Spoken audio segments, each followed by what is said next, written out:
Bueno, buenas tardes a todos. Hoy tenemos el honor de empezar el primer día de conferencias. El día de ayer fue la inauguración y hoy empezamos el primer día de conferencias del tercer laboratorio de innovación social, Reacciones Abiertas. Hoy tenemos el honor de presentar ante ustedes al doctor Luis Miguel Romero. Él es profesor e investigador en el Departamento de Ciencias de la Comunicación y Sociología de la Universidad Rey Juan Carlos de Madrid. Es doctor en comunicación por las universidades de Huelva, Sevilla, Málaga y Cádiz. El profesor Romero es además editor asociado de la revista Ciencia Comunicar, que está ubicada en el primer cuartil del Journal Citation Reports y Scopus en Comunicación, Educación y Estudios Culturales. Participando además como asesor científico y miembro del consejo de más de 30 publicaciones científicas iberoamericanas. Y bueno, pues hoy la primera conferencia nos plantea la pregunta, ¿por qué es importante comunicar en abierto? Y bueno, pues vamos a darle la bienvenida al doctor Luis Romero Rodríguez de la Universidad Rey Juan Carlos de Madrid en España. Muchas gracias, Luis Miguel, y en este momento te activamos el micrófono, te damos la voz y muchas gracias por tu participación. Bueno, Toño, muchísimas gracias, por supuesto, a ti, a toda la gente del Instituto de Investigación y Desarrollo Educativo, en particular a la sede de Ensenada, a todo tu equipo y, por supuesto, además, encantadísimo no solamente de participar en esta red, sino además de compartir espacio con una de las personas que yo más quiero en el ámbito de la investigación y personalmente, como es la doctora Marisol Ramírez, a quien le tengo un aprecio sumamente especial porque ha sido además mi directora de estancia postdoctoral. Nos conocemos hace bastante tiempo y para mí es un placer estar compartiendo hoy espacio con ella, ¿no? La presentación que hizo Toño un poco afuera, pero hoy vengo a hablarles no como editor de ninguna revista ni en representación de ninguna de las revistas, sino vengo a hablarles como una persona que igual que todos ustedes tengo un poco de ganas de explicar la necesidad de comunicar en abierto y explicar además quién paga por comunicar en abierto, sin hablar en representación de ninguna revista, porque por supuesto esto pondría en una situación que quizás a lo mejor no le gustan a ciertos editores, ¿no? Bueno, voy a compartir la presentación. Confirmamos que la vemos, yo creo que sí, sin ningún problema. Yo la veo, si yo la veo, están viéndolo todos. Bueno, comunicar en abierto, ¿no? Tengo allí abierto, por cierto, una página de Wikipedia, de Pergamon Press. Y tengo otra del Journal de Savants. La pregunta es, ¿desde cuándo se paga por publicar? ¿Desde cuándo se paga por comunicar ciencia? Bueno, desde 1665 que nace Journal de Savants, que era, en un principio, la ciencia era un intercambio de cartas. ¿Okay? Yo tenía unos resultados de alguna investigación, de algún experimento empírico o de algún estudio y lo mandaba a expertos mundiales, ¿ok? En forma de carta, en forma de compartir científico, y esas personas me contestaban, me hacían algunas observaciones, me discutían los resultados. Y ese intercambio científico estuvo un poco alejado de la sociedad en ese momento porque no todo el mundo sabía leer y escribir, porque no todo el mundo tenía el acceso a ese conocimiento elitesco de alguna manera. Estamos hablando siglo XV, siglo XIV, siglo XIII, hasta 1665 que aparece el Journal de Savants, el Jornal de Savants, la revista del saber, que por fin es una publicación, es decir, ya no es una carta, sino que de alguna manera empieza a aparecer el conocimiento científico en una plataforma, en este caso, en una revista impresa. Por supuesto, no se parece para absolutamente nada en lo que hoy tenemos, ¿no? Si lo vemos acá, no sé si lo vemos, estoy en una página de Wikipedia, Le Journal de Savants era una publicación impresa, ¿vale? ¿Qué pasa? Bueno, para 1948 aparece Pergamon Press. Hoy en día, el Elsevier. Hoy en día es el Elsevier o Springer, creo que es el Elsevier. Sí, el Elsevier. Pergamon Press aparece de alguna manera como una forma de sistematizar las revistas por conocimiento, y aparecen varias revistas como Cells, como etcétera, ¿no? Varias revistas que aparecen en un escudo de una empresa editorial. Y empieza poco a poco a convertirse en espacios que son pagos, que son para acceder a esa investigación habría que pagar. Esto genera varias preguntas y una de las preguntas es, ¿realmente los investigadores, quienes están en universidades públicas, privadas, tienen acceso, las personas que son al final quienes le pagan a los investigadores a través de sus impuestos, a través de los pagos en las universidades, etcétera, tienen acceso a ese conocimiento de forma libre? Y esto es un debate que tendrá sus detractores y tendrá sus personas a favor, porque fundamentalmente ese debate entra un poco también en el tema ideológico, que el conocimiento debe ser libre y hay cierto sector ideológico que defiende que el conocimiento debe ser libre, pero el conocimiento no es gratis. Y el trabajo editorial conlleva costos. Entonces, ¿quién paga esos costes? Eso es una gran pregunta. Si trabajar, hacer el trabajo editorial, tener una página web, diagramar, traducir, etcétera, conlleva unos costes, ¿quién lo paga? Entonces vamos a hablar un poco de comunicar en abierto, pero tratando también de entender diversas perspectivas sobre los pagos en las revistas. Y empezamos así, entendiendo que la construcción social de la realidad, es decir, el discurso que crea la realidad social, es un discurso fundamentalmente científico.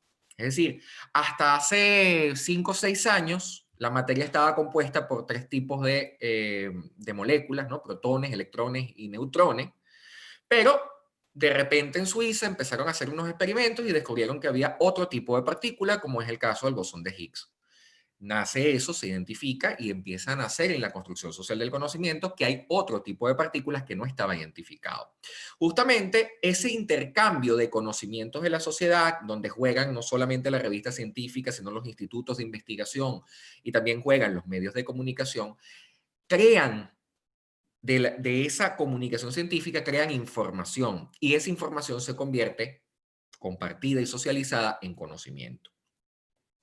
Por supuesto, el artículo 19 de la Declaración Universal de Derechos Humanos dice que todo individuo tiene derecho a la libertad de opinión y de expresión. Este derecho incluye el de no ser molestado a causa de sus opiniones, el de investigar y recibir informaciones y opiniones y el de difundirlas sin limitación de fronteras por cualquier medio de expresión.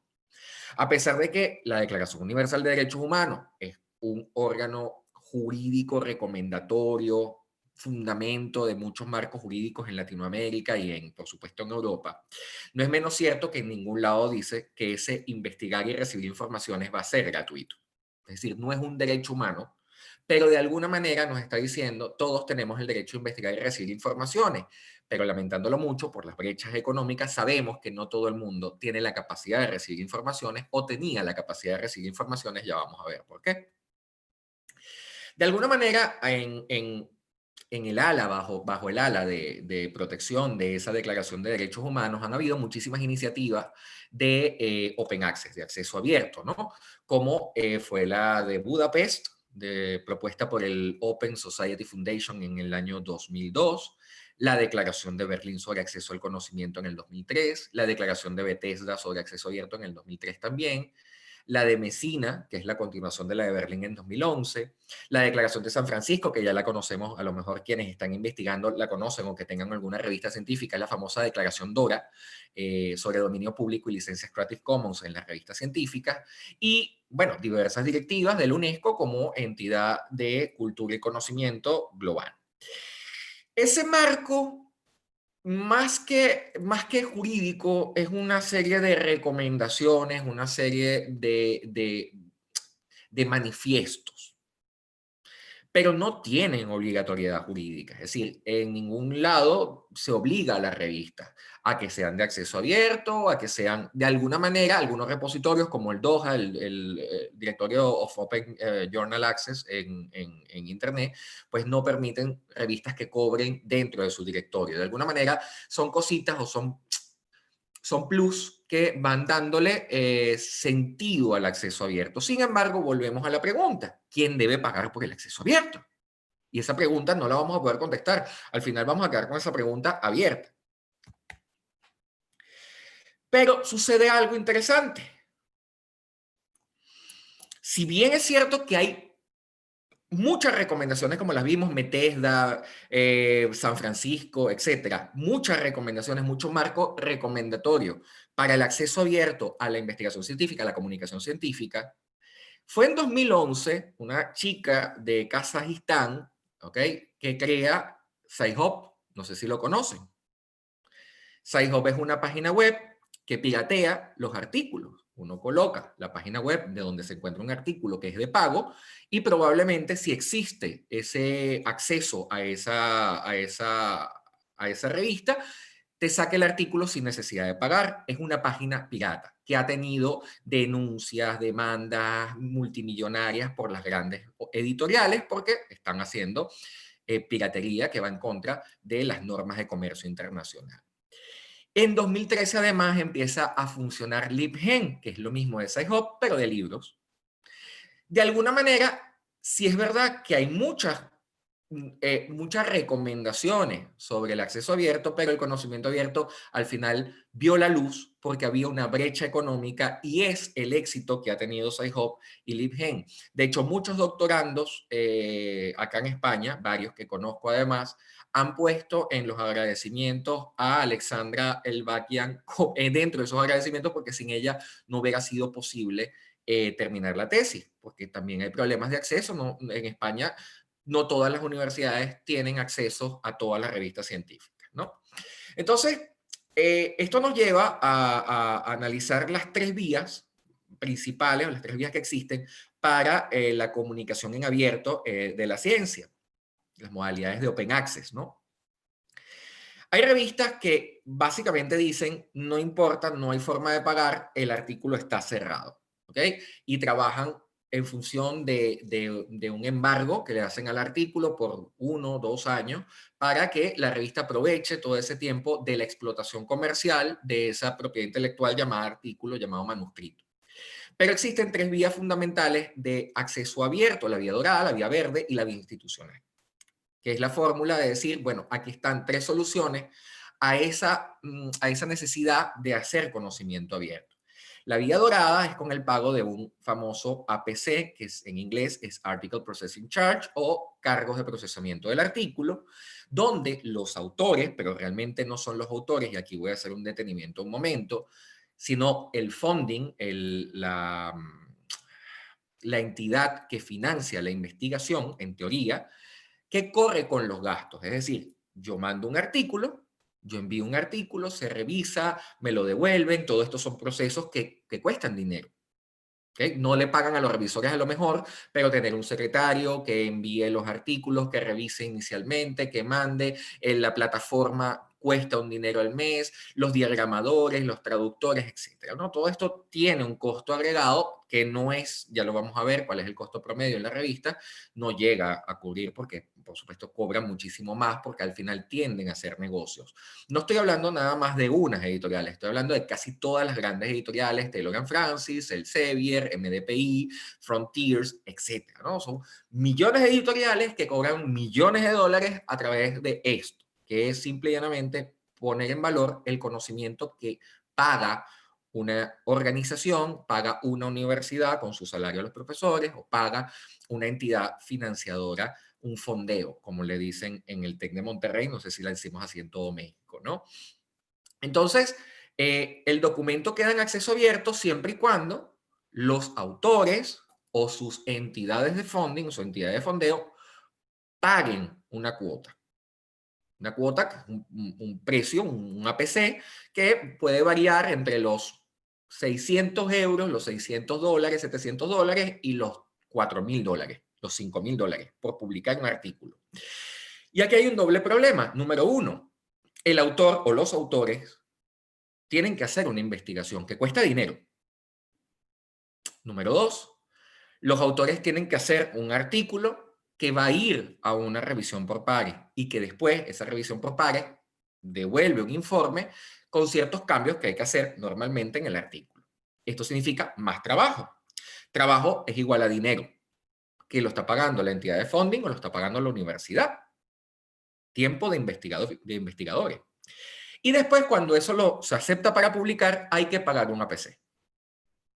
Está pagando, la universidad o el funding está pagando 3 veces. El personal, la investigación y la publicación.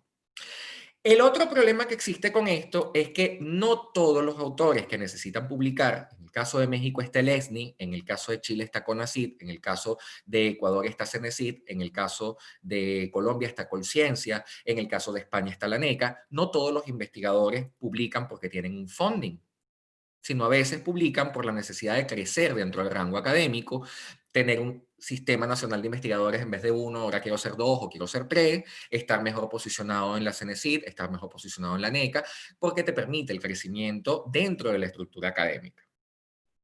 Entonces, si tú no tienes una entidad de funding, ¿qué sucede? Los autores se dividen de su salario, de su dinero, el APC para poder pagar la publicación, para poder crecer dentro de la academia.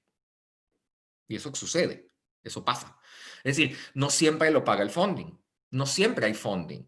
Y si estás en artes y humanidades es casi imposible, si estás en ciencias sociales es imposible, y ya si hablamos de ciencias puras, ahí hay más funding. En ciencias de la salud suele haber más funding, o sea, más recursos de fondeo, de sponsors, que en ciencias sociales. Entonces, realmente, ¿quién paga el APC? Pues muchas veces las propias universidades dicen, nosotros nos encargamos del APC, pero eso lo hacen en épocas de bonanza. Cuando no hay bonanza, no hay APC. ¿Okay? La segunda vía, llamada la vía verde, es que las revistas te permiten, ellos cierran el artículo definitivo, no dejan acceder a las personas a menos que paguen una cuota, y los autores pueden publicar la versión previa a la revisión o posterior a la revisión, pero sin las ediciones, sin el formato editorial, o esperar un periodo de embargo de 12 a 24 meses. Esta es la famosa vía verde, donde te permiten publicar el preprint, ¿ok? O simplemente, bueno, espérate 12 meses. Esta lo utiliza, por ejemplo, Emerald Publishing, que te dice, puedes publicar la versión previa a las revisiones. ¿Ok? Y es una vía un poco intermedia, es decir, no es open access, no es acceso abierto a la comunicación científica, es un acceso limitado. Es decir, no pueden ver la última versión del manuscrito, pero se pueden dar una idea. Por supuesto, las revistas viven de esto y después lo vamos a explicar. Viven de esto en función de que viven económicamente de esto, pero también viven porque las revistas se mantienen y suben y bajan de escalafón dentro de unos escalafones llamados Journal Citation Reports o Scopus. Suben y bajan en función del número de citas que consigan, por lo cual si la comunicación es abierta, si el artículo está en abierto, si la investigación está en abierto, muy probablemente vaya a ser más personas las que puedan leer el artículo. Pero eso no necesariamente se traduce realmente en citas. Hay investigaciones que han demostrado que no necesariamente los artículos que se publican en abierto son los más citados. ¿Okay? La tercera vía es la vía institucional, también las llaman las vías de la ONG, donde la institución editora corre con todos los gastos. Yo tengo una revista científica en la universidad, por ejemplo, y esa revista científica se encarga de todos los gastos de personal, de traducciones, de diagramación, de página web, de sistema de gestión de manuscritos, etc. ¿Okay? Generalmente son las revistas universitarias, las revistas de centro de investigación, las revistas que dependen del ámbito público. Y de alguna manera, esto sería como la vista general del Open Access, ¿no? El que pagan los autores o el funding, el que es un punto intermedio donde me dejan publicar una versión preprint y la parte donde corre la vía institucional, es decir, lo pagan las universidades, lo pagan los centros de investigación. ¿Cuál es el modelo más idóneo? Aquí hay diversas perspectivas. Podríamos decir que el modelo más idóneo es aquel que paga la entidad editora, que es la universidad o lo que sea, pero también entran ahí diversos factores donde quien paga es el que puede incidir en la decisión. Entonces, de repente, hay una revista que depende de un centro de investigación y pues se convierte un poco política publicar allí. No tanto como el APC que lo tienen las editoriales potentes y a lo mejor es un poco más anónimo el tema de quién manda un artículo porque es más internacional. En cambio, muchas veces las universidades pagan y quieren que pagan sus artículos, pagan su producción y quieren es que publiquen los autores de la propia universidad para que haya un desarrollo endógeno, pero al final lo que generamos es un problema de que hay endogamia dentro de la revista, se compromete el proceso de revisión por pares, etc. Esto es un dato significativo, esto es más o menos lo que cuesta publicar en una revista científica. Estamos hablando de 1.581 libras, que serían más o menos $2.045, que serían 43.500 pesos. Esto es el promedio, ¿ok? En el 2014 del costo de publicar en una revista científica entre Nature, por ejemplo, que son 3.000 libras, Cell Press del Sevier, y bueno, Springer, etcétera, ¿no? Entonces se tomaron todas las editoriales más grandes, y se hizo más o menos un promedio, y nos podemos dar cuenta que es sumamente costoso. ¿Quién paga esto? El funding, vale. El funding va a pagar 2.045. De repente en ciencias de la salud, de repente en ciencias puras, hay un presupuesto un poco más fuerte donde podamos tomar un porcentaje alto de ese funding para hacer actividades de difusión. Pero no es menos cierto que, que ese funding en ciencias sociales a lo mejor consigue $6.000.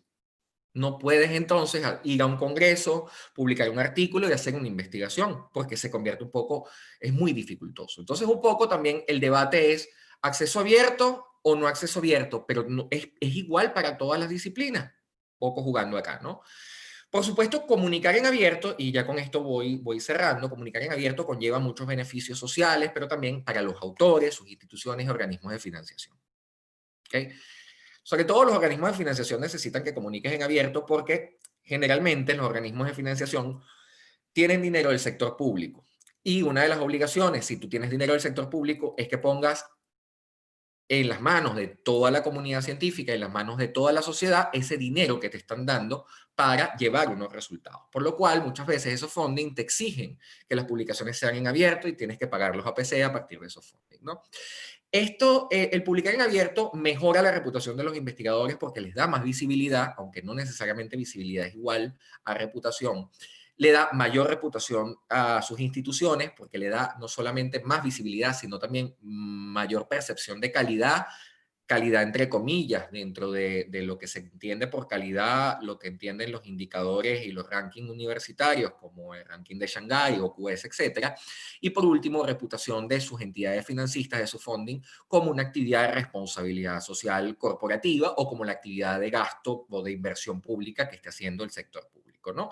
Para los autores, muy probablemente comunicar en abierto permita tener mayor cantidad de citas, aunque como dijimos es bastante fluctuante, no necesariamente en todas las áreas del conocimiento el comunicar en abierto redunda en mayor cantidad de citas, sobre todo desde que existen portales piratas como los que hablamos, que permiten acceder en abierto prácticamente incluso a artículos que estén cerrados.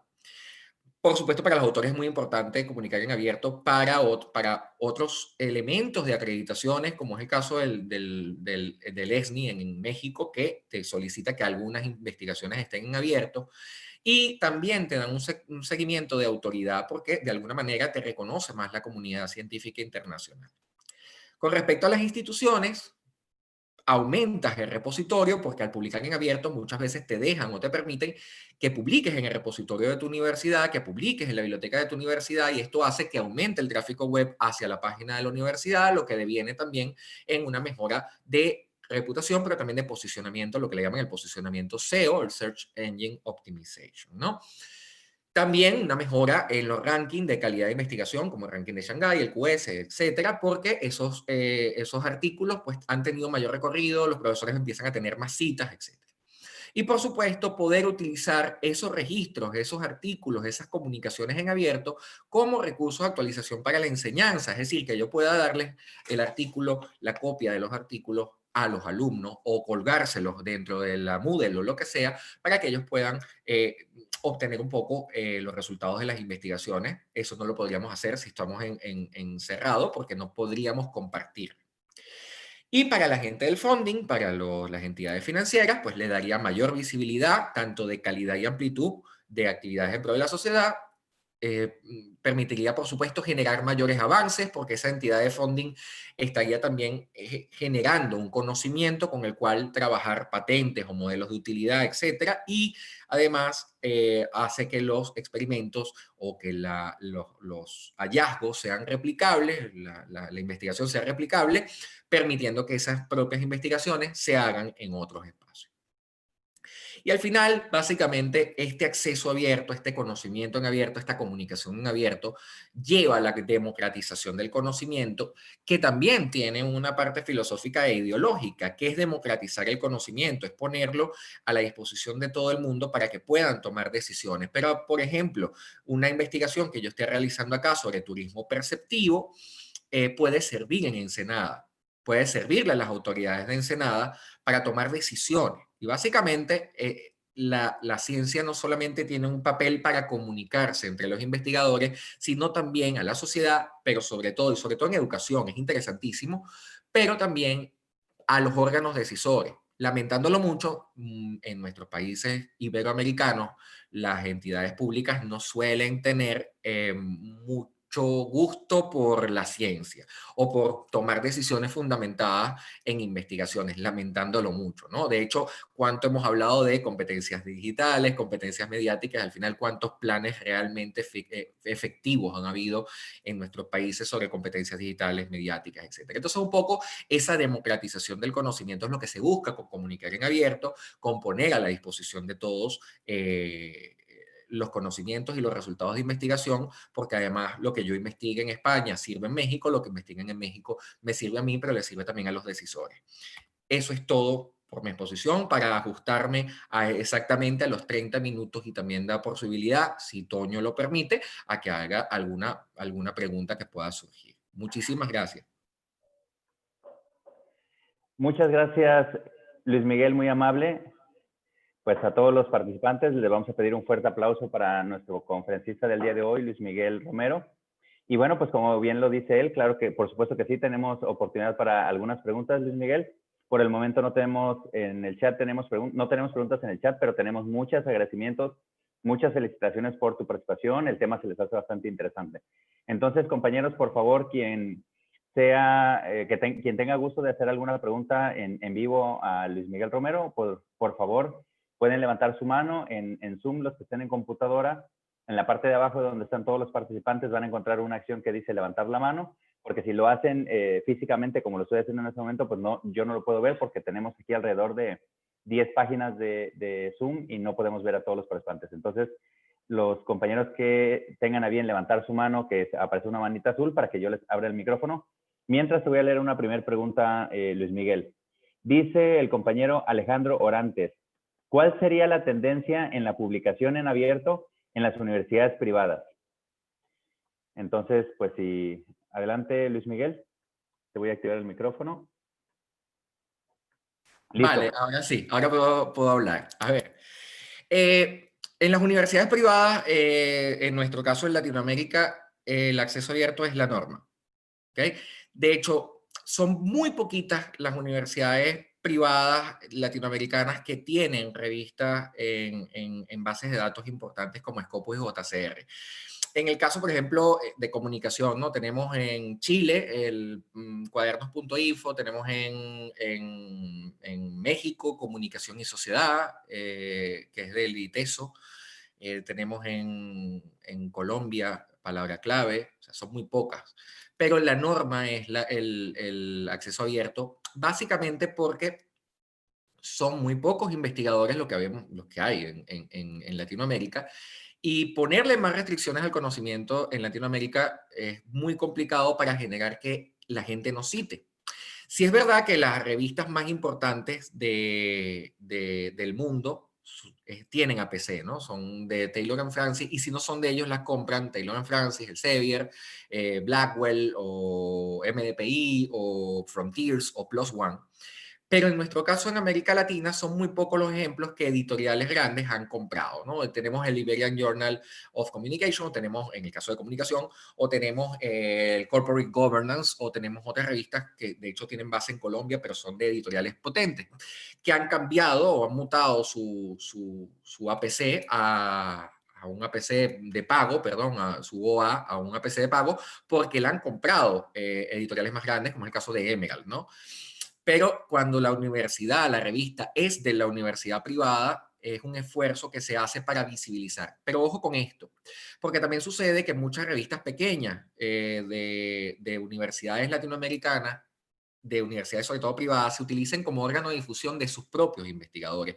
Las revistas científicas no son un órgano de difusión de tus propios investigadores. Las revistas científicas deben ser abiertas a todos los investigadores e incluso la excepción deberían ser los investigadores de casa, porque lo más importante en una revista científica es la mediación de unos revisores. Cuando tenemos Toño, por ejemplo, y yo trabajamos en la misma institución, y Maritza, que está allí conectada muy atenta, y José Efraín, también que está conectado muy atento, estamos en la misma institución y somos amigos. Si José Efraín nos manda a Toño y a mí, y Maritza nos manda a Toño y a mí un artículo, nos llama por teléfono, cómo va el artículo, va a pasar el publicado. Entonces se compromete un poco el proceso de edición y justamente lo que hay que evitar es eso. Entonces una revista, tener una revista científica en una universidad privada tiene que tomarse con mucho cuidado, sobre todo para que realmente sea científica. Si no, la podemos llamar revista académica o revista de difusión o review, como el Harvard Business Review, una revista que no es un journal, sino un magazine,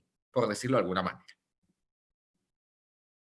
Gracias, Luis Miguel. Aprovechando tenemos una pregunta aquí, dice, diferencia entre libertad de opinión y expresión legalmente.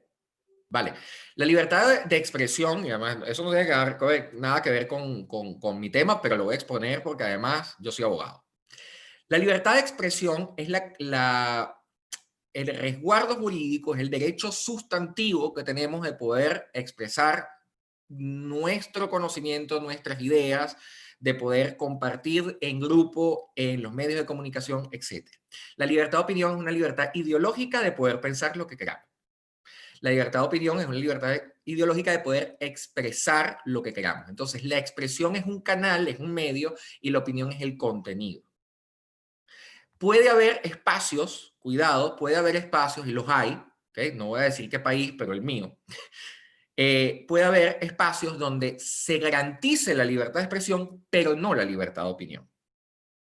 O la libertad de opinión se castiga mientras la libertad de expresión se mantiene. Yo te mantengo el canal abierto, pero si tú dices algo en lo cual yo no estoy de acuerdo, vas preso. Jurídicamente no lo puedes hacer por la propia Declaración Universal de Derechos Humanos, pero pragmáticamente, en la práctica y fácticamente lo puedes hacer. No lo debes, lo puedes. Gracias, Luis Miguel. Aquí tenemos a Verónica, que le vamos a solicitar, le vamos a activar su audio. Adelante, Verónica, puedes hacer la pregunta en vivo. Buenas tardes, doctor. Hola, Luis Miguel. Verónica. Mi pregunta es, ¿por qué hay más funding para unas áreas de estudio con respecto a otras? Vale, perfecto.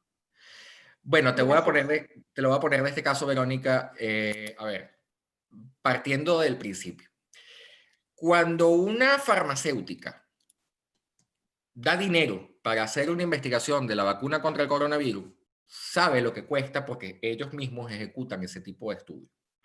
Pero además la farmacéutica no da el dinero de gratis, no lo da a fondo perdido, sino que lleva un contrato que dice que de la investigación que llegue a salir, ellos van a tener un porcentaje de esa patente o de ese modelo de utilidad. Por otro lado, estamos hablando que estas son empresas multimillonarias, gigantescas. Además, sucede también con la ingeniería informática o con la programación, etcétera, donde también hay mucho avance científico, donde Google, Facebook, etcétera, hacen inversiones importantes para que haya desarrollo y de alguna manera tercerizar la investigación. Es decir, convertir su empresa solamente en el desarrollo e implementación y ellos la investigación la tercerizan. Una especie de think tank. ¿Okay? Entonces, ¿qué pasa? Las áreas donde hay retornos de inversión suele haber mucho funding y suele haber funding que además son muy competitivos. Y aquí es una de las bases del por qué. Si a mí AstraZeneca me dice que me va a dar 300 millones de euros para investigar la vacuna del coronavirus, y por otro lado, yo soy una persona muy importante en la investigación del coronavirus y tal, y por otro lado, otra farmacéutica como Merck o como Bayer me dice que me va a dar 500 millones de dólares, yo me voy con Bayer o con Merck. Un poco lo que hay en los partidos de fútbol, que un buen jugador pues se lo compiten.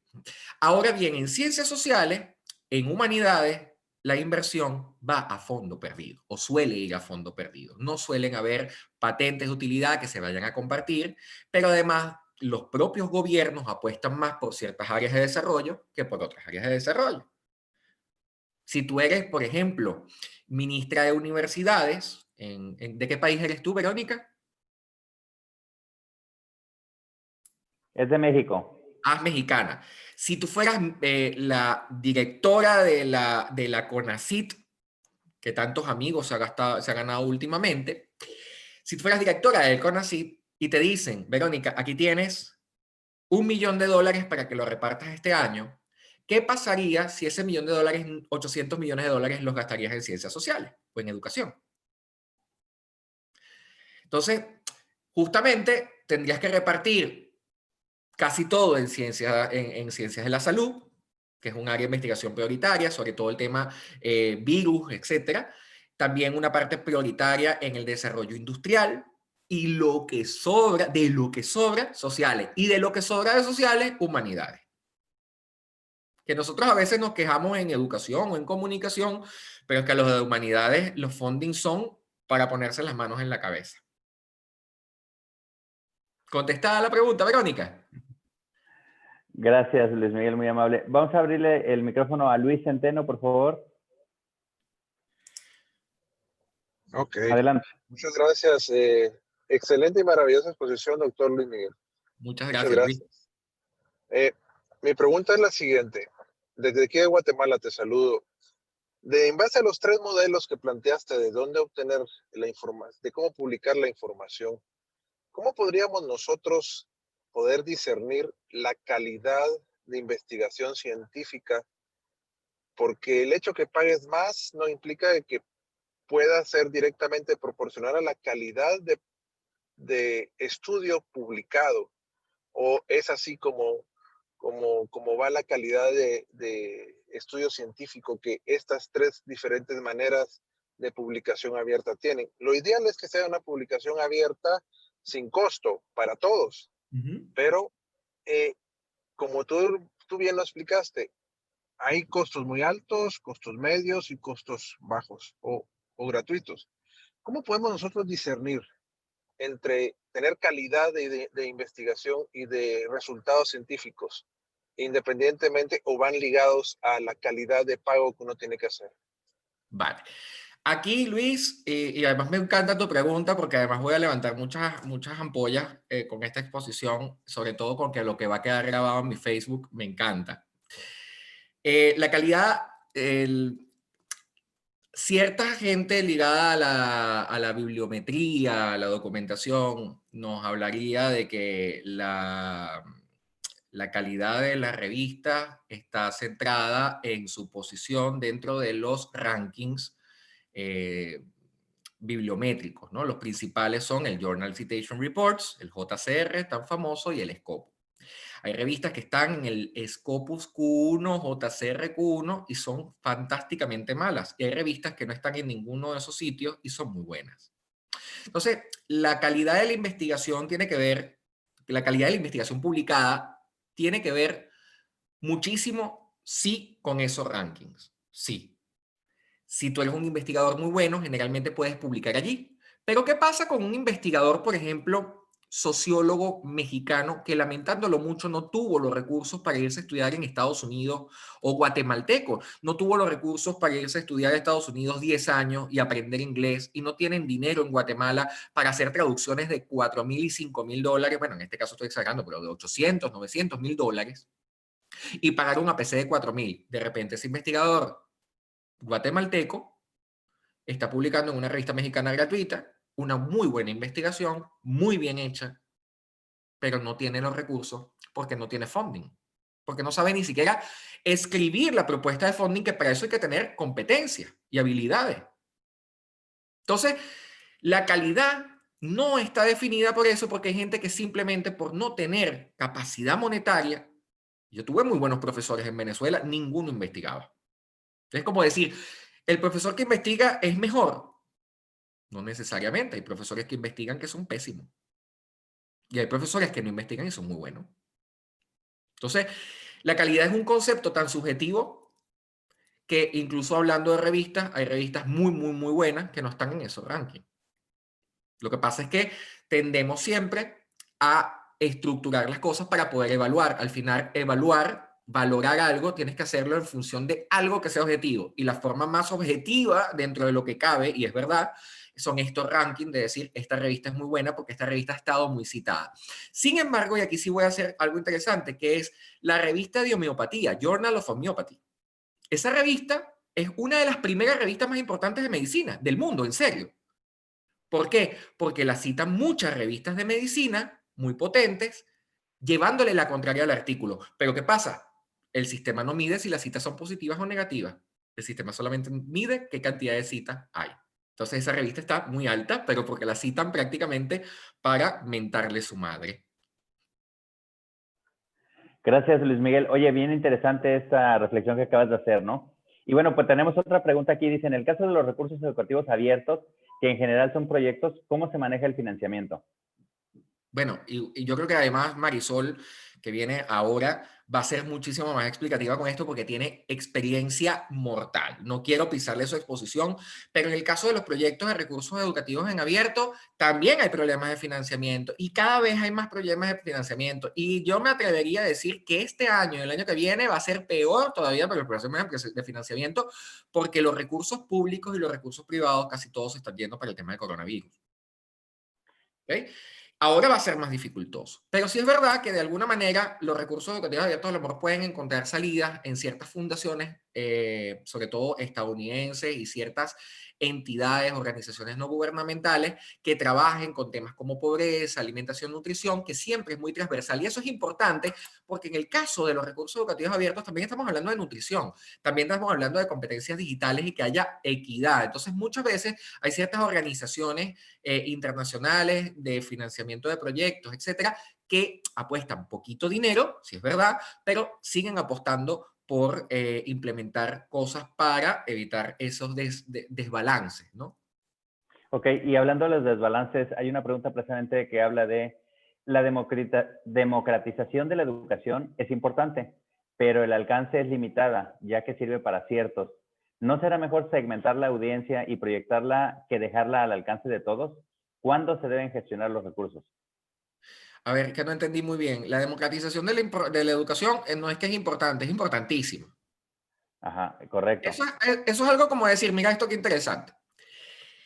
Si yo estoy acá en mi casa y mi vecino de arriba no tiene agua porque no la pagó, no le afecta nada más a mi vecino de arriba. Porque mi vecino de arriba a lo mejor es una persona que no tiene hábitos de limpieza y cuando empiezan a haber moscas, larvas y todo lo demás, a mí me va a afectar mi salud. Lo mismo pasa con la educación. Si la educación no es para todos, no importa que yo esté muy bien educado. Al final voy a tener un país lleno de delincuencia, de desigualdades y de hambre que me afecta a mí, a mis hijos, a mi familia. Entonces, la educación no es que tiene que estar democratizada, la educación tiene que ser libre, igual y para todos. Y ojo, te habla una persona libertaria como yo, es una persona que no le gusta la intervención del gobierno en ciertos asuntos. Una persona que no es de izquierda. Te lo estoy diciendo claro. Pero la educación, la salud, tiene que ser para todos porque el que esté mal educado uno significa, o que no tenga educación uno, significa que yo pierdo, no que yo gano. Gracias. Y aquí hay una pregunta de Marisela López Ornelas. Luis Miguel, ¿consideras que las instituciones de educación superior debieran tener todas un repositorio? Vale. Voy a ir contestando, ¿no? A ver, los repositorios institucionales, además cuando estuve en el TEC de Monterrey, además yo conocí a Vladimir, que es muy amigo de Marisol, y vi el extraordinario trabajo que hicieron. Además, os recomiendo un trabajo de la tesis doctoral de Rafael Repiso, acá en España, tesis doctoral que se leyó en la Universidad de Huelva, su segunda tesis doctoral, que hablaba un poco de la visibilidad de las universidades y lo que afectaba a la reputación, ¿no? O sea, la visibilidad que tengan las universidades y sus repositorios, las universidades y sus revistas y la reputación que genera la universidad, porque al final es lo que hablaba nuestro compañero de Guatemala de algo de calidad. Yo creo que un indicador importante de calidad en una universidad es su biblioteca, pero es que la biblioteca ya no es lo que era una biblioteca en el siglo XX. ¿Okay? Sino el que tengas acceso y capacidad y sobre todo cursos de formación para esos jóvenes estudiantes para que puedan acceder a información, para que puedan evitar la fake news, para que puedan evitar la fake science, porque también hay ciencia de mentira, también hay revistas predadoras, también hay revistas científicas que no tienen proceso de revisión por pares y son peligrosísimas. Entonces, en el caso, por ejemplo, de la biblioteca ha cambiado y el repositorio también. El repositorio ya estamos hablando no es una hemeroteca, sino de un espacio donde se intenta visibilizar la investigación de la producción y la investigación, tanto en revistas científicas como también proyectos y productos internos y además, incluso bajo ciertas normas, la producción de los estudiantes. Y esto lo que intenta no solamente es aumentar la presencia de la universidad afuera, porque una tesis de un estudiante de grado o de posgrado que sea muy buena, nos da una buena reputación. Por supuesto, eso tiene que tener un límite, tiene que tener unos criterios de selección de ese material para que entre en el repositorio. Pero justamente ese trabajo de los bibliotecónomos es fundamental para alimentar y crear un buen repositorio. Un buen repositorio no solamente de producción científica, sino de prácticas o de recursos educativos en abierto, que no solamente nos funciona a nosotros, sino también es parte de la responsabilidad social de la universidad llevar más allá su conocimiento, así sea privada, porque todos nos vamos a beneficiar. Gracias, Luis Miguel. Luis Miguel, vamos a hacer la última pregunta. Sí. Y dice, ¿cuál es la importancia de la democratización del conocimiento? Hace un momento hablamos de la educación, ahora habla del conocimiento como parte de la sociedad del conocimiento en el contexto de educación superior. Vale.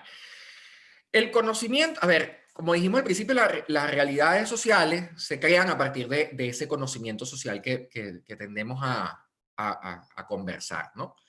El conocimiento y la socialización del conocimiento, por ejemplo, el periodismo es uno de las principales líneas que trabaja el periodismo. Intenta que las personas puedan tomar decisiones fundamentadas en la información.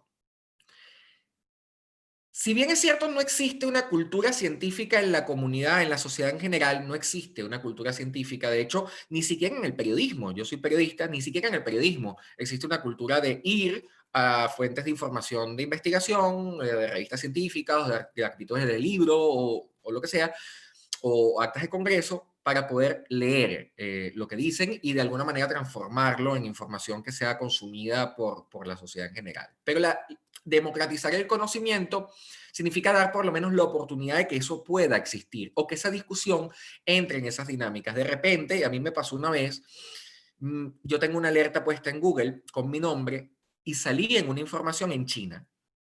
No ahora con el coronavirus, pero fue hace como 2 años. Y yo dije, ¿qué es esto? Cuando lo pongo en el traductor y todo lo demás, me estoy dando cuenta que están reseñando una investigación que yo publiqué en una revista de Venezuela. Y lo está reseñando un periódico. Entonces, ¿le ha servido a algún venezolano lo que yo puse en la revista? No lo sé. ¿Le ha servido a alguna persona en España? No lo sé. ¿Le ha servido a un chino? No lo sé. Pero ahí está el conocimiento, ahí está la información. Y esa información podrá ser replicable y ese artículo ya ha sido citado y de alguna manera nos está sirviendo. Si bien es cierto, no podemos medir con ciertas métricas alternativas cuántas veces he salido en Twitter, cuántas veces he salido en Facebook, cuántas veces me han citado y tengo las citas en Google Scholar, cuántas veces tengo citas en Scopus, en JCR, un poco para alimentarnos nuestro ego. Pero esa información puede estar imprimiéndola a un estudiante de grado para hacer su trabajo. Esa información la puede estar leyendo un estudiante, una persona que está en primer año de la carrera de educación y dice, me gusta mucho más la educación después que yo leí este artículo. ¿Cuántas veces nosotros no leímos un capítulo o un artículo que nos llamó la atención y dijimos, estamos en la carrera correcta? Y si sirve simplemente para motivar a los estudiantes a seguir adelante, para mí ya nuestro trabajo tiene sentido. Muchas gracias, Luis Miguel, muy amable. Pues a todos los participantes le vamos a dar un fuerte aplauso con nuestras reacciones de Zoom, con el dedito hacia arriba, con los aplausos. Bueno, ahora hay reacciones también como unas serpentinas ahí, ¿no? Corazones, lo que ustedes quieran enviarle a Luis Miguel, que Luis Miguel tiene un corazón bastante abierto, es una persona libre y recibe de todo lo que ustedes envíen, ¿no? Le agradezco, Luis Miguel, y bueno, pues quiero compartir con todos ustedes también el siguiente documento que dice así. La Universidad Autónoma de Baja California, el Instituto de Investigación y Desarrollo Educativo incluyendo a la Universidad Autónoma de Colombia, a la Mariano Gálvez de Guatemala, a la Universidad de San Carlos de Guatemala, de la Universidad de Educación y el Instituto de la Mujer, otorgan la presente constancia al doctor Luis Miguel Romero Rodríguez por haber impartido la conferencia ¿Por qué es importante comunicar en lo abierto? En el tercer Laboratorio de Innovación Social, Reacciones Abiertas, proyecto emprendido en conjunto con la Cátedra UNESCO, el Movimiento Educativo Abierto para América Latina, del Tecnológico de Monterrey, el Cuerpo Académico de Tecnologías de Información y Comunicación de la Educación, del IDE, de la UABC, la Corporación Universidad Autónoma del Cauca de Colombia, la Universidad Mariano Gálvez de Guatemala, la Facultad de Humanidades y el Instituto de la Mujer de la Universidad de San Carlos, realizado del 2 al 13 de noviembre de 2020, por la realización plena del hombre, Ensenada, Baja California, a 2 de noviembre de 2020, firma al alcance los directores de estas instituciones. Muchas gracias, Luis Miguel, muy amable por tu apoyo y por tu participación el día de hoy. Te brindamos un fuerte aplauso, te enviamos un caluroso abrazo hasta Madrid, España, y bueno, pues que este trabajo sea para bien y en beneficio de todos los compañeros, ¿no? Agradezco tu participación nuevamente y bueno, pues estaremos en comunicación por todo este apoyo que tú nos has dado. Muchas gracias a todos ustedes, Toño, y por supuesto a las 189, 190, 195 personas que han estado conectadas en directo escuchándome. Y nada, ahora sí te dejo para que le des paso a mi queridísima profesora Marisol, y aprovecho además mandarle un besote a mi amiga Paloma Antón, que ya la estoy viendo conectada por allí.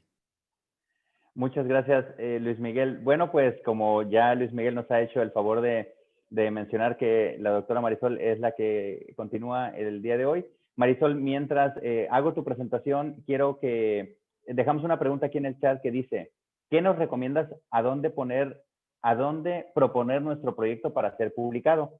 Entonces digo, mientras voy haciendo la presentación oficial de Marisol, vamos, que Marisol tenga esa pregunta para ir reflexionando al respecto. Luis Miguel, un fuerte abrazo, muchas gracias. Te invitamos a que te quedes en la sala con nosotros.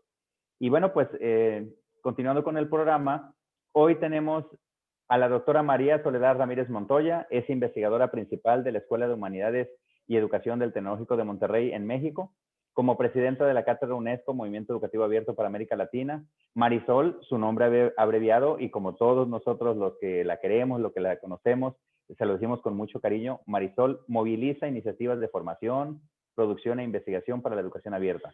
Como presidenta del Consejo Internacional de Educación Abierta y a Distancia, OER en América Latina, promueve actividades con equipos de investigación para enriquecer las prácticas de acceso a la educación a distancia. En las actividades académicas, la doctora Ramírez Montoya forma talentos para la educación con énfasis en la innovación, el emprendimiento educativo y la investigación multidisciplinaria. Lidera grupos de investigación estableciendo ricas experiencias para la generación de conocimientos inspirados en el trabajo en equipo. Coordina acciones para la innovación, la globalización y genera iniciativas de innovación e investigación con redes nacionales e internacionales. En esta segunda conferencia de Reacciones Abiertas, tenemos un interrogante: ¿qué retos plantean las nuevas recomendaciones de UNESCO para los REA? Recibimos con la reacción de aplausos a la doctora María Soledad Ramírez Montoya del Tecnológico de Monterrey en México, y como todos la saludamos y le decimos con mucho cariño, Marisol, bienvenida a esta tu sala. Muchas gracias, Toño. Muchísimas gracias por la invitación a este tercer laboratorio de innovación social. Un verdadero placer haberte escuchado, Luis Miguel. Te disfrutamos muchísimo aquí, todos los que te estábamos escuchando, y ha sido de verdad un deleite. Y como siempre, escucharte es sabiduría, sabiduría abierta. Muchísimas gracias. Yo quiero también enunciar que además de que es periodista, Luis Miguel es abogado. Entonces, él nos hablaba con toda la certeza y el conocimiento desde muchos ámbitos. Es polifacético, mi amigo Luis Miguel, y también tiene su doctorado en comunicación, así que todo lo que nos compartió es sabiduría pura. Muchísimas gracias, te mando un abrazote, Luis Miguel, hasta Madrid, y que sigan bien, por favor. Bien, bueno, pues con este agradecimiento de haber escuchado la comunicación en abierto desde diferentes perspectivas, desde el ámbito económico, político, estratégico y de investigación, es de que voy a abordar en esta oportunidad, tal como lo enunciaron mis amigos hace un momento, y aquí me sale todo el chat. Voy a compartirles la presentación y Aquí la tengo, ya se está proyectando, ¿verdad? Muy bien. Bueno, pues en este sitio ustedes tienen para bajar en abierto la presentación, tini.cc, diagonal UNESCO Marisol, y está ya en el repositorio del TEC de Monterrey en abierto, y bueno, pues es un placer estar en esta oportunidad y vamos a hablar de los retos que nos plantean las nuevas recomendaciones de la UNESCO para los REA. Y con estas nuevas recomendaciones, con esta pregunta que se enuncia, yo quiero empezar con un cuento. Érase una vez la llegada de una invitación para construir juntos en un laboratorio de innovación social. Un laboratorio titulado como Reacciones Abiertas. La invitación llegó en medio de una pandemia sanitaria que había evidenciado la necesidad de nuevas formas para enseñar y aprender. Fueron muchos los convocados y pocos los elegidos. Talento de Guatemala, Honduras, Venezuela, Perú, Chile, Argentina, México y España se hizo presente e iniciaron juntos el reto de contribuir con nuevas posibilidades para la formación. Bienvenidos al reto de las reacciones abiertas. Y en esta historia que vamos a contar en esta ocasión, yo brevemente quiero enunciar esta temática de la educación abierta en el marco de los Objetivos de Desarrollo Sostenible. No podemos definir una fecha concreta donde se empezaron a enunciar iniciativas abiertas, herramientas abiertas, plataformas abiertas, software abierto. Afortunadamente, tal como ya Luis Miguel nos lo acaba de expresar, con aquellas cartas iniciales que se transmitía el conocimiento de una parte a otra y que posteriormente empezaron a salir las primeras revistas, estas estrategias, estas herramientas han estado por ahí presentes como una necesidad de comunicar y de hacer visible lo que se quería enunciar. Fue en el año 2002 donde oficialmente, y lo pongo así entre comillas, surgió el término de los recursos educativos abiertos, OER por sus siglas en inglés, y es ahí cuando nos hace la UNESCO una llamada a las instituciones para que abramos el conocimiento, los cursos, los contenidos y las posibilidades de una manera abierta. Ahí es donde empieza ya un parteaguas oficial para buscar iniciativas que nos hagan crecer en las instancias abiertas. Y en este caminar aparece también por parte de la UNESCO y de muchos países, los países miembros, que se conjuntaron para definir los objetivos de desarrollo sostenible y en su momento visualizar una agenda 2030 que nos llevara a crecer en estas problemáticas y necesidades que tenemos a nivel nacional e internacional en el ámbito en general. Estos objetivos de desarrollo sostenible han sido también un impulso para muchas iniciativas de prácticas y recientemente surgen nuevas recomendaciones por parte de la UNESCO en noviembre del 2019 para trabajar el tema de los recursos educativos abiertos y yo lo amplío. No nomás es sobre los REA, sino también sobre aspectos de la educación abierta, de la política y de la investigación necesaria para hacer accesible el conocimiento. Voy a hacer una breve remembranza de qué son los REAs, porque esta definición la cambiamos y estuve yo ahí presente en UNESCO París cuando la cambiamos en unas ligeras palabras de la nueva definición de los recursos educativos abiertos. Antes no se enunciaban explícitamente el tema, por ejemplo, de los derechos de autor. Y entonces, en esta nueva definición, ya encontramos que los recursos educativos abiertos son todos aquellos materiales de enseñanza, de aprendizaje, de investigación en cualquier formato y medio, que tienen un licenciamiento que le da una atribución que reconoce a los autores que lo han desarrollado y que permite el hacerlos accesibles para usarlos, reutilizarlos, adaptarlos o distribuirlos. Y muy importante es sin costo alguno por parte de terceros. Esto, y enuncio de nuevo las palabras de Luis Miguel, no es de que estos recursos no hayan tenido un costo. Todos los recursos tienen costo desde el momento en que hay una producción para elaborarlos, pero lo que atribuyen estos recursos educativos abiertos es que los que lo generamos, producimos, damos el permiso para que terceros no paguen por ellos al usarlos. Estos son los recursos educativos abiertos. Y una insignia, un tipo de licenciamiento que ha venido creciendo mucho en los últimos años es el Creative Commons, del cual nos van a hablar el día jueves en una conferencia la doctora Marisela, a mayor profundidad en qué consisten estos diferentes tipos de licencia que nosotros podemos atribuir a los recursos que generemos. Bien, en este ámbito, en este caminar, ha sido mucho el trabajo que se ha venido realizando desde el 2002 hasta la fecha con diferentes comisiones, grupos, comunidades que hemos estado trabajando en esta temática y entre ellas, por ejemplo, ya llevamos a cabo incluso congresos mundiales sobre los recursos educativos abiertos y donde estamos diferentes como representantes, chairs de cátedras UNESCO, aquí estoy acompañada de mis colegas de Nigeria, de Canadá, de Eslovaquia, Francia, Nueva Zelanda, en donde hemos estado trabajando junto con la UNESCO y las comunidades, incluso con Creative Commons y con agrupaciones de sociedad civil también, para las nuevas recomendaciones que se darían en torno a los recursos educativos abiertos. En noviembre ya estuvimos de manteles largos y fue cuando se emitieron estas nuevas recomendaciones de la UNESCO y que estoy segura que en este año han estado llegando a los diferentes ministerios y secretarías de educación de todos los países de los Estados miembros y donde están pues viendo de alguna manera, algunos más activos que otros, en cómo se va a trabajar más en este tema de las recomendaciones que está solicitando UNESCO. También estamos trabajando en una coalición dinámica que va por parte de la misma UNESCO y concretamente de la Subdirección de Comunicación e Innovación para ampliar y consolidar los compromisos y las estrategias que vamos a hacer en el ámbito de los recursos educativos abiertos.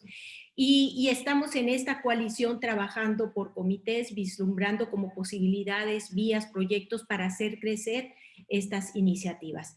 Con mi compañera Jane, que está aquí en la fotografía de Nigeria, estamos encargados nosotros concretamente del ámbito de la política para los recursos educativos abiertos. Y es así como esta nueva recomendación de la UNESCO llegó a nuestras vidas. En noviembre del 2019 se emiten estas recomendaciones. Los invito a que vean la notificación. En ese link ahí encuentran la noticia y lo que representa para el mundo estas nuevas recomendaciones, de las cuales voy a hablar a mayor profundidad en esta ocasión. Los objetivos para el desarrollo sostenible que han marcado la agenda nos marcan 17 oportunidades para nosotros contribuir con el mundo con iniciativas que respondan a las necesidades y a las problemáticas que se están dando a nivel local, regional, nacional e internacional. Y es aquí donde cada contexto, cada país va a elegir aquellos objetivos de desarrollo sostenible donde tiene mayor necesidad de aportar y de trabajar en ellos, de tal forma que no todos los países van a estar enfocados en la misma intensidad con todos los objetivos. Pero yo quiero enunciar el mapeo de este tercer laboratorio cuando se les preguntó, cuando les llegó en este cuento con el que inicié esta presentación, cuando les llegó la invitación y que se les preguntó en qué objetivo de desarrollo sostenible te gustaría contribuir. Y aquí vemos en estas gráficas como, pues sí, el objetivo 4, que es precisamente el que va encaminado hacia una educación de calidad, fue el más mencionado por el grupo que tenemos en este tercer laboratorio, pero también tenemos la representación en los otros. Aquí yo quisiera ya, desde ya, indicar algo. El objetivo 4 de educación de calidad es algo que de manera paralela vamos a estar trabajando incluso en los otros también objetivos de desarrollo sostenible. Así que invito a aquellos que se han centrado en una educación de calidad que también den una mirada hacia los otros objetivos de desarrollo sostenible con miras a confluir también en áreas tan necesarias como es género, equidad, desigualdades, colaboración, lo que nos marcan los otros objetivos de desarrollo sostenible como para hacer el potencial del proyecto que vamos a generar en este tercer laboratorio de una mayor envergadura y ampliación. Voy a entrar ahora a los ámbitos de acción de las nuevas recomendaciones de la UNESCO 2019. En este ámbito se nos marcan 5, pero yo puse la sexta porque si bien no es un ámbito, es una acción que vamos a llevar a cabo por parte de la Coalición Dinámica y de la UNESCO, que es una evaluación y seguimiento. Y entonces los 5 ámbitos de acción de las nuevas recomendaciones nos hablan del desarrollo de las capacidades, de elaboración de políticas de apoyo, acceso efectivo, inclusivo y equitativo, modelos de sostenibilidad, cooperación internacional. Y estos ámbitos de acción es donde los invitamos en el tercer laboratorio a que elijan hacia dónde van a ir los esfuerzos de los proyectos que van a construir en este tercer laboratorio. Estos 5 ámbitos voy a hablar de cada uno de ellos con mayor profundidad. En el primero, en el desarrollo de las capacidades de las partes interesadas en materia de creación, acceso, reutilización, adaptación y redistribución de los REA, las recomendaciones que nos hacen desde la UNESCO es sensibilizar cómo los REAs pueden ampliar ese acceso, cómo pueden llegar a mayores grupos y poblaciones, incluidos aquellos grupos de lenguas diferentes, de lenguas de diversos idiomas, de lenguas indígenas, también contemplar en esa sensibilización los aspectos multiculturales con los que vamos a estar trabajando y abonando. También nos invitan en esta recomendación a que trabajemos en capacitación sistemática y continua de los recursos educativos abiertos, a que nos formemos más en los derechos de autor, precisamente para saber las potencialidades que tienen estos recursos educativos abiertos para la educación y para la investigación, en aprovechar al máximo todas estas herramientas, plataformas, estrategias que tenemos de una manera abierta para incorporar y enriquecer esos recursos educativos abiertos, ponerlos a disposición de una manera más fácil y promover las competencias de alfabetización digital. Esta recomendación va muy enfocada hacia ello. Y yo les quiero pedir ahora que me están escuchando, que vayan tomando nota, porque si bien cuando ustedes se registraron en este tercer laboratorio, hicieron una selección de un ámbito de acción, quizá todavía no lo visualizaban en todo su potencial. Entonces, lo que yo les pido es que al escuchar cada una de las 5 recomendaciones, vayan tomando notas personales de intereses que pudieran trabajar con su equipo precisamente en este tipo de incentivos de ámbitos de aplicación. En ese link la encuentran a mayor profundidad. Yo aquí estoy poniendo así palabras muy sintéticas sobre cada uno de los ámbitos de acción. En el segundo, elaboración de políticas de apoyo, bueno, pues de verdad es un ámbito de aplicación donde nos hace falta en todos, pero en nos hace falta muchísimo trabajo en Iberoamérica. Mucho trabajo desde el ámbito de las políticas institucionales, nacionales e internacionales para incentivar precisamente ese respaldo que sea un motor dinamizador de las prácticas de educación abierta. Y aquí nos hacen falta trabajar más en esas políticas de licencias abiertas. Por ejemplo, en México, les pongo el caso de México en cuanto a que somos muy pocas las instituciones públicas y privadas que tenemos una política institucional de acceso abierto. La primera fue la UNAM, los siguientes fuimos el TEC de Monterrey, y poco más se ha abierto en las instituciones, en las universidades de nuestro país, y así también sé que en Latinoamérica y en España, esto todavía también tenemos mucho trabajo por realizar.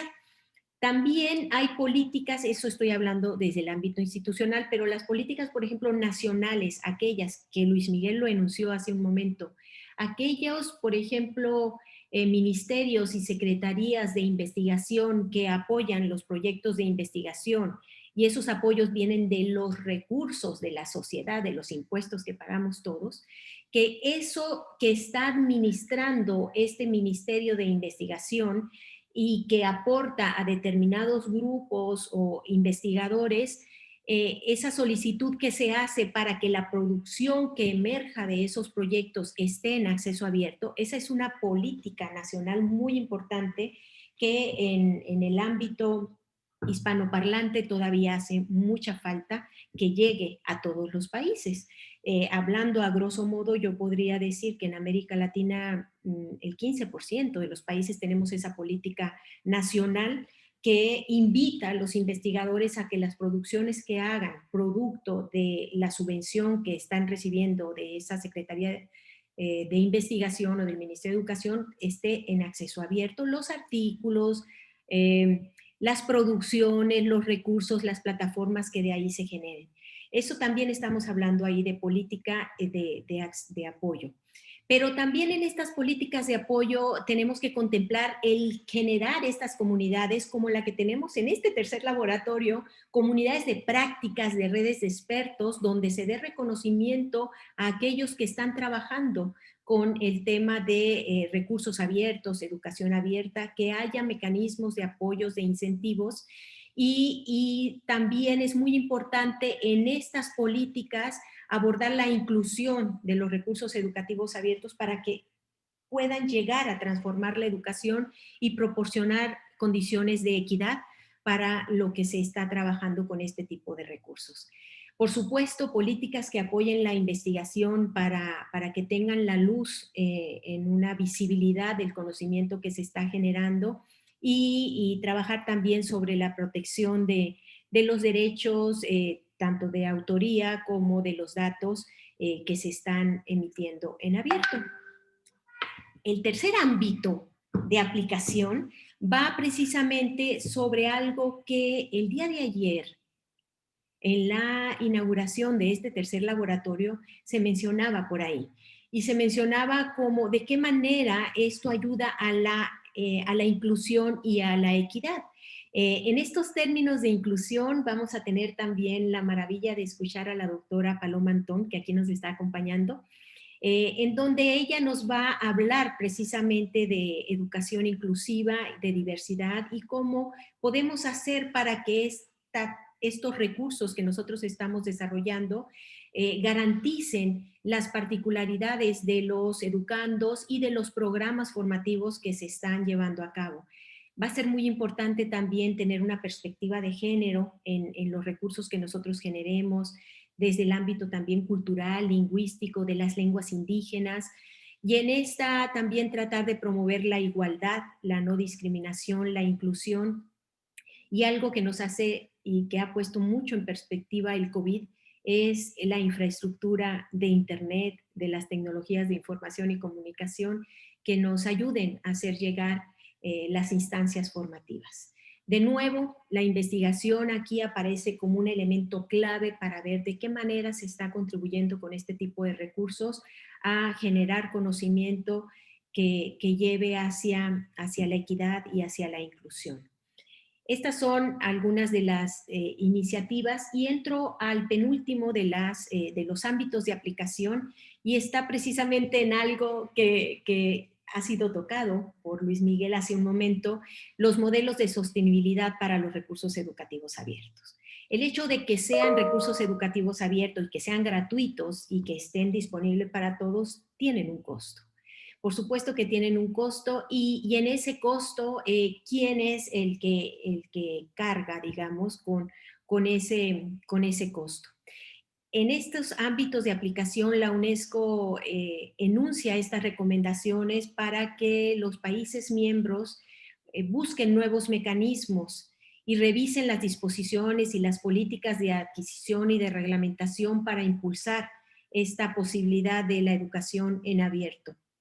También buscar nuevas maneras de financiamiento, no solo las tradicionales, que es que alguien paga directamente un costo, sino también las no tradicionales, como son los donativos, los incentivos, el promover otros modelos de valor añadido, como el que estamos haciendo en este tercer laboratorio, con la generación colectiva de valor, de alianzas, de innovación, el promover la traducción lingüística de las licencias abiertas para que estén también disponibles para todos y que se puedan utilizar. y aspectos de aplicación y de mejora para los recursos educativos abiertos. Y de nuevo, investigar sobre qué pasa con estos nuevos modelos de sostenibilidad para los recursos educativos abiertos. Y finalmente, el quinto ámbito de las recomendaciones de la UNESCO nos habla precisamente sobre lo que estamos llevando a cabo en este tercer laboratorio, la promoción y fortalecimiento de la cooperación internacional.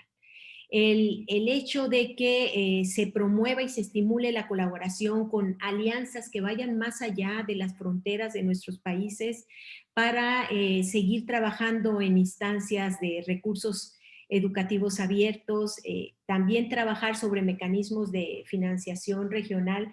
Recuerdo que cuando hablábamos de este punto ahí en París, un aspecto que se trabajó fue el hecho de si sería posible, así como está la Comunidad Europea, por ejemplo, la Comunidad Económica Europea, si sería posible trabajar como en comunidades dentro de los continentes en ciertas áreas de especialización de los recursos educativos abiertos y de la educación abierta. Por ejemplo, voy a poner el caso de Centroamérica y los países de Centroamérica que estuvieran como ellos hicieran como un nodo, como una red, que trabajaran más sobre el desarrollo sustentable de las energías limpias y de los bosques y del mar, y entonces que estuvieran especializados en ese ámbito.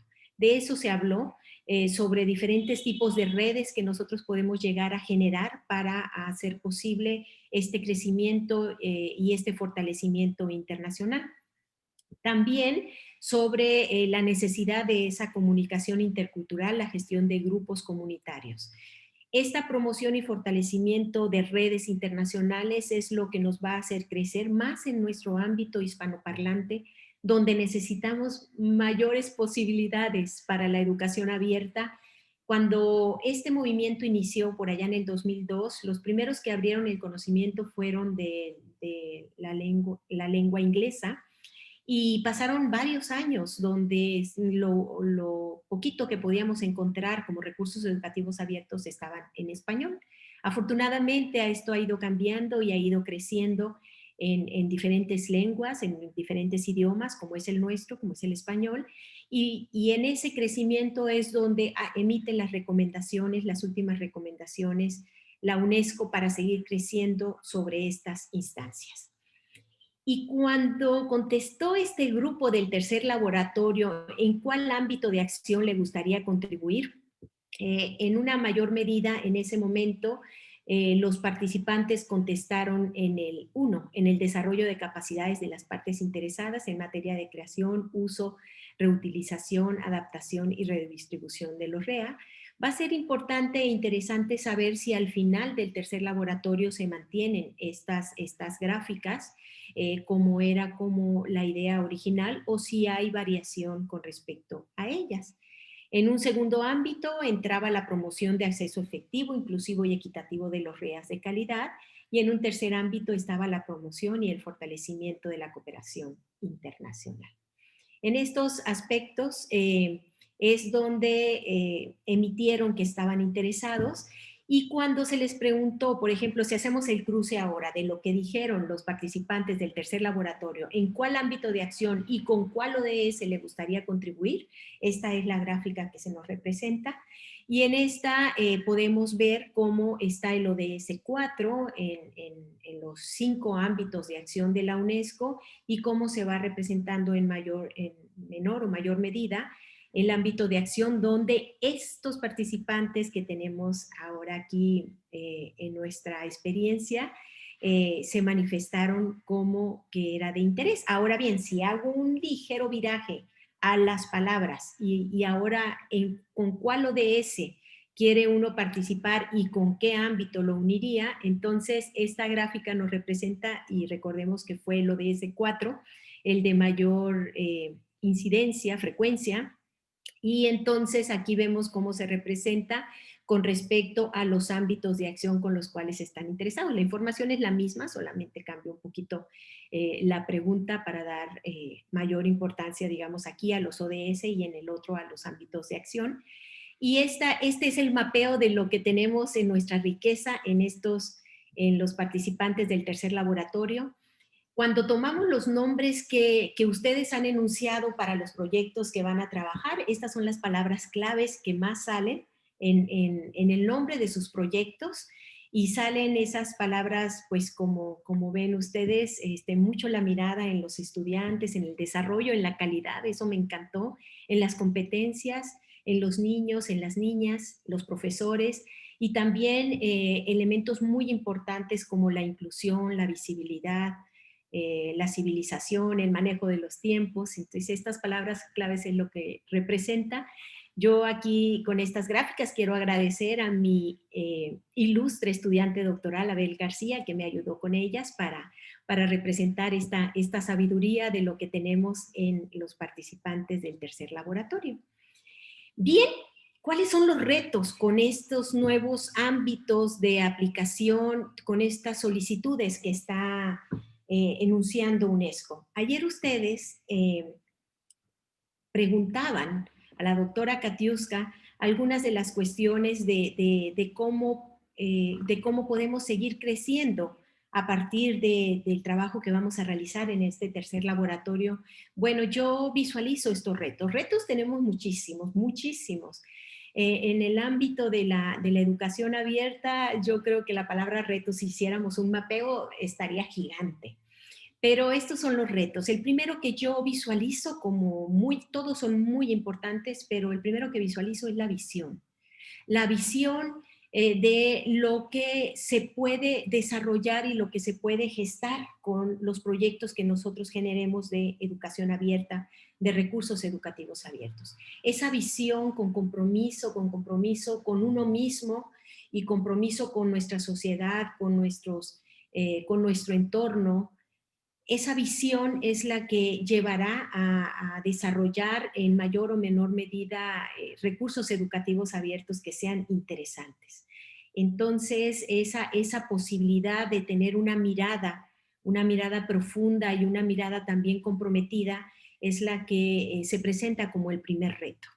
El siguiente reto es la colaboración. La colaboración que ustedes por ejemplo, en el tercer laboratorio, han ingresado aquí al tercer laboratorio y van a estar trabajando en una manera colaborativa, pero cuando hablamos de recursos educativos abiertos y de estas instancias, la colaboración es un reto en sí misma para administrar los tiempos, administrar las posibilidades también de la co-creación y la generación de las producciones que nosotros queremos llegar a hacer. Entonces, los retos en la palabra colaboración se presentan de una manera también muy amplia. La innovación como aquella posibilidad de generar nuevas estrategias, nuevos productos, nuevos servicios que nos lleven a mejorar las instancias formativas en donde nosotros estamos pretendiendo traer un elemento nuevo a partir de los recursos educativos abiertos, es otro de los retos. Entonces, esta mirada de innovación va a ser importante también y la vamos a enfrentar cuando estemos construyendo con nuestros equipos. La investigación como ese aspecto que si lo acabamos de ver en los 5 ámbitos de aplicación de la UNESCO, la palabra investigación salía una y otra vez desde la definición, que fue también uno de los cambios con respecto a las definiciones anteriores de recursos educativos abiertos, es uno de los grandes retos. Ver qué es lo que implica trabajar con estos recursos, tratar de profundizar en el conocimiento, de generar nuevo conocimiento que amplíe las posibilidades de la construcción que se está elaborando con miras también a mejorar nuestras instancias formativas. Y finalmente, como reto también está la transferencia. ¿Cómo vamos nosotros a continuar después de que termine el tercer laboratorio? Lo expresaban ayer. Y entonces, en esta transferencia de conocimiento, eso es algo que también compete a cada uno de los participantes para continuar en este trabajo que pueda hacer que se alcancen nuevos contextos y nuevas luces sobre lo que estamos nosotros construyendo. Esa es la transferencia como un reto. Y cierro ya esta charla con ustedes con unas invitaciones abiertas que les quiero expresar con la Universidad Autónoma de Zacatecas. Vamos a tener en unos días un congreso maravilloso, un congreso internacional de ciencia abierta y repositorios abiertos, donde los invitamos a que también vengan a co-construir. Es un proyecto que también nos está apoyando el CONACYT y con ello tenemos becas para aquellos que estén interesados en la co-construcción, y lo estamos trabajando con mucho afecto y con mucha ilusión de crecimiento para la ciencia abierta y los repositorios institucionales. Otra invitación que siempre me gusta hacer es sobre el Congreso Internacional de Innovación Educativa que tenemos todos los diciembres aquí en México y que en esta ocasión se va a llevar a cabo en línea. Así que ojalá que tengan también la oportunidad de seguir vislumbrando nuevas posibilidades para la innovación educativa. Y esto que es una joya maravillosa donde hemos estado construyendo, es un evento que hacemos cada 2 años, la Estancia Internacional UNESCO-ICTE, Movimiento Educativo Abierto, y donde construimos juntos proyectos para la educación abierta. Son 2 semanas que estamos trabajando juntos y en unos días vamos a sacar la convocatoria para el 2021, que ojalá que estén por aquí varios de los participantes que están escuchando. En cada una de las experiencias hemos tenido de 7, 9, 11 países de Iberoamérica que han estado presentes, incluso también de Inglaterra y de Estados Unidos. Y quiero cerrar enunciando un orgullo inmenso porque en la última estancia internacional, en la del 2019, estuvimos trabajando con las nuevas recomendaciones de la UNESCO. Y fuimos los primeros que trabajamos sobre ellas porque acababa UNESCO de aprobarlas el 25 de noviembre del 2019 y nosotros nos reunimos el día 10 de diciembre y durante 15 días estuvimos trabajando con esas nuevas recomendaciones.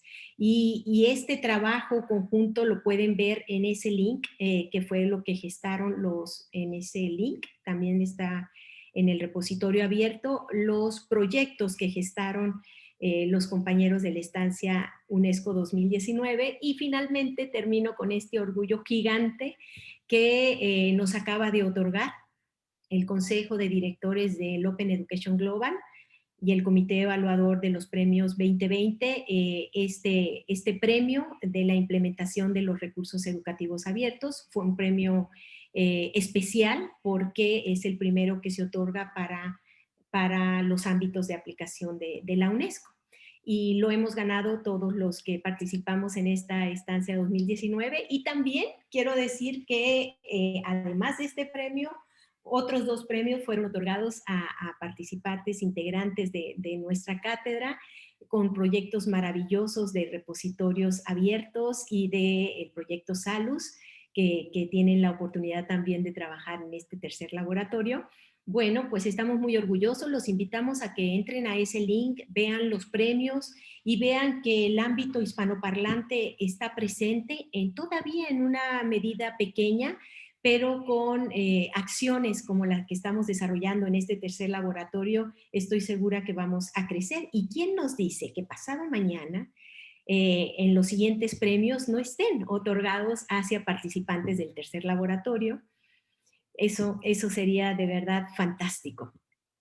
Y al final del laboratorio, con esto cierro, el talento de 335 participantes integrado por 260 colaboradores, 30 promotores y 45 mentores de Guatemala, Honduras, Venezuela, Perú, Chile, Argentina, México y España, que se encontraron en el Laboratorio de Innovación Social, construyeron 30 proyectos de reacciones abiertas en el marco de una pandemia sanitaria y aportaron al mundo joyas de sabiduría abierta en el marco de las nuevas recomendaciones de la UNESCO. Y más que un final, esto fue solo el inicio. Gracias por aportar al mundo su sabiduría con reacciones abiertas. Muchísimas gracias. Gracias, Marisol, muy amable por tu excelente participación. Bueno, pues a los compañeros que están leyendo la presentación, ya saben que Marisol acaba de compartir dónde está esa presentación en abierto. Les agradezco sus reacciones de aplausos para la doctora María Soledad Ramírez Montoya, que con mucho cariño le decimos Marisol. Y bueno, pues antes de dar paso al reconocimiento, hace un momento vi que Luis Miguel, cuando lo estaba saludando y estaba aquí con nosotros en la sala, pues como que quiso hablar, pero el sonido por cuestiones de logística lo tenemos cerrado. Luis Miguel, te abro el micrófono para que te despides de Marisol, bueno, porque te dio saludos, ¿no? Adelante, mientras voy a ir abriendo la constancia de Marisol. Y efectivamente me cerraron el micrófono, me quitaron mi libertad de expresión y de opinión. Mira, y ahora no lo tiene Marisol. Ahora se lo quitaron a Marisol. Bueno, nada, Marisol, excelente como siempre. Además, ha sido un gusto para mí, un verdadero placer compartir espacio de discusión. Además, me retrotrae un poco tu backing ahí con el Cerro de la Silla de Monterrey y el TEC de fondo. Me trae muy lindos recuerdos y de verdad que muchísimas gracias por contar conmigo para esta actividad. Muy interesante todo lo que hablaste de los recursos educativos abiertos, además de las formas de financiación y de cómo eso no es gratis, porque al final no son cosas gratis. ¿Quién las debe pagar? ¿Cuáles son las formas de financiar? Y son cosas que además son útiles para todas las personas que estamos acá, que decimos, ¿y cómo financiamos esto? Así que Marisol, un besote grande. Estaba cenando, por eso tenía la cámara cerrada, porque justamente nos tocan esas horas en México que nos toca justamente la hora de la comida acá, pero nada, te mando un besote grande y excelente exposición. Muchas gracias, Luis Miguel. Mira que yo pensé que ya te habías ido a dormir porque pues son 7 horas más allá. Qué lindo. Muchísimas gracias, Luis Miguel. Un abrazo a Bárbara, por favor, que ella y tú son un motor de estas instancias internacionales. Muchísimas gracias siempre por toda su ayuda. Un abrazo. Gracias, Marisol. Y bueno, pues con esta despedida de Luis Miguel y los saludos que le envía Marisol, pues abrimos el micrófono para todos los compañeros que quieran hacerle una pregunta en vivo a la doctora Marisol. En este momento tampoco tenemos preguntas en el chat, solamente tenemos, nos preguntan de la presentación de dónde está la presentación de la doctora Marisol. Ya nuestra compañera Sara nos hizo bien presentarnos dónde está la liga de esta exposición. Y bueno, pues excelente doctora, excelente exposición, muchas gracias, excelente, bendiciones. Y la palabra, digo, si pusiéramos una nube de palabras, la palabra excelente y bendiciones sería el espacio más grande de esa nube de palabras de los compañeros que te envían felicitaciones, agradecimiento y bendiciones, Marisol. Muchas gracias por tu participación. Y bueno, tenemos aquí una participación de Harry. Harry, te vamos a abrir el micrófono. Adelante, tienes acceso al micrófono para poder preguntarle en vivo a la doctora Marisol. Hola, buenas tardes a todos. Marisol, un beso grandote. ¡Ay, Harold! Él es uno de los doblemente premiados por el de la estancia y por el proyecto Saltos. Gracias. No, solo quería primero darte las gracias por esta nueva oportunidad. Esta experiencia va a ser y sigue siendo una de las mejores. Como dijo Marisol, el año pasado estuvimos en la estancia internacional y esto era lo que yo quería adicionar, era que la estancia internacional es muy parecido a esto, pero estamos todos juntos, estamos todos en vivo y compartimos y hacemos muchas cosas. Y esto sería como una instancia internacional, pero online. Pero es para abrir también la invitación, lo que dijo Marisol, en el 2021 es la nueva estancia. El año pasado fuimos 80 y algo, ¿cierto? Sí. Y éramos de muchísimos países, hicimos muchísimas conexiones, hicimos muchas cosas y nos ganamos 2 premios y uno de esos es en el grupo con el que estoy yo, que estamos trabajando y que vamos a adicionar ese proyecto para trabajarlo en el laboratorio. Y ya tenemos nuestros compañeros que ayer nos reunimos con ellos. De igual forma, lo que quiero decirles es mucho ánimo, mucha energía, todo es éxito, a buscar el éxito por donde quieran, porque hay mucho éxito, hay muchas cosas que hacer, hay muchas cosas que buscar, hay muchas cosas que adicionar y hay muchas cosas que tenemos nosotros en función como educadores, como decía Luis Miguel, como abogados, como periodistas, como lo que sea, como lo que somos, para aportarle este mundo, y especialmente como hispanohablantes. Entonces, nada, es un agradecimiento nuevamente para Marisol y por la oportunidad nuevamente de estar en este laboratorio. Y gracias a todos ustedes. Muchas gracias, Carol. Un gustazazo verte de nuevo. Gracias. Marisol, no, bueno, por el momento no tenemos más preguntas. A ver, vamos a ver otra vez el chat, a ver si tenemos por ahí. Les invitamos, bueno, también nos acaban de compartir que las conferencias de este laboratorio están en una página de YouTube del IDE y también van a estar en la página de Facebook del IDE para que ustedes las puedan revisar. Y bueno, pues tenemos una compañera que, Ruth Galvez, tienes acceso para reactivar tu micrófono. Adelante, Ruth, para que le hagas la pregunta en vivo a la doctora. Buenas tardes, gracias doctora. No sé si me escuchan. Sí, muy bien, se escucha muy bien. Gracias. Adelante. Solo quería preguntar, en el caso de cada grupo que va a estar haciendo su participación en este laboratorio, en este tercer laboratorio, por ejemplo, a nuestro grupo nos tocó la participación de las niñas en las ciencias STEAM o STME. Mi pregunta va relacionada si esto lo enfocamos a Latinoamérica o enfocado al país o a la universidad del país donde estamos trabajando. Gracias, doctora. Muy bien, bueno, pues aquí Toño es quien nos puede contestar, pero yo le sugeriría esto. Por un lado, que tenemos la oportunidad de generar recursos y sabiduría para contextos culturales específicos e incluso para lenguas específicas. Si esto, si acuerdan los integrantes del equipo trabajar sobre algo así muy, muy puntual, adelante con ello, porque también se necesita mucho conocimiento precisamente contextual y cultural. Y por otra parte, que no pierdan la perspectiva de que va a estar abierto al mundo y que también sea una oportunidad de aprendizaje para otras instancias, otros contextos, otros países.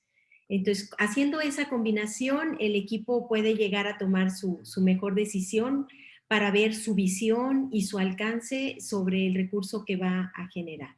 Esa sería mi recomendación.